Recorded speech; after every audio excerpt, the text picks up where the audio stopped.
आज सुरू असलेल्या महानगरपालिकेच्या निवडणुकीमध्ये मार्कर पेनची शाई ही पुसल्या जात आहे. अशा प्रकारे मोठ्या प्रमाणात एक संभ्रम पसरवला जात आहे.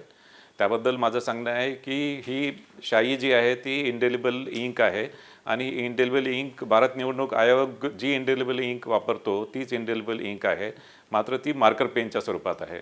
आणि हे मार्कर पेनच्या स्वरूपात राज्य निवडणूक आयोग हे 2011 पासून हे मार्कर पेन वापरत आहे आणि यामध्ये ही शाई आहे, ही शाई ॲक्च्युली पुसली जात नाही आणि विशेष करून ही शाई एकदा लावल्यानंतर त्याच्यामध्ये एक साधारणतः 12 ते 15 सेकंडमध्ये ती ड्राय होते आणि तितक्या कालावधीमध्ये मतदार हा मतदान केंद्रामध्येच असतो आणि या शाईविषयी कुठल्याही प्रकारची शंका उत्पन्न करणे किंवा कुठल्या प्रकारचे व्हिडिओ हे बाहेर प्रसारित केले जात आहे आणि एक मतदारांमध्ये संभ्रम पसरवला जात आहे.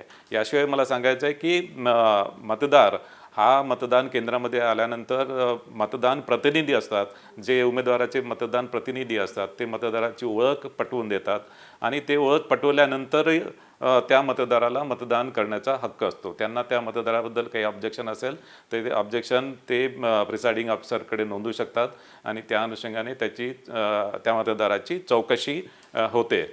एखादा मतदार मतदान केल्यानंतर पुन्हा मतदान केंद्रामध्ये आला तर त्या संदर्भात आणि यामध्ये मतदान प्रतिनिधी आणि प्रिसाइडिंग ऑफिसर हे त्या संदर्भात तपासतील आणि त्यांना जर आढळून आला की तोच मतदार पुन्हा मतदान करायला आला तर त्या मतदारावर कारवाई केली जाईल.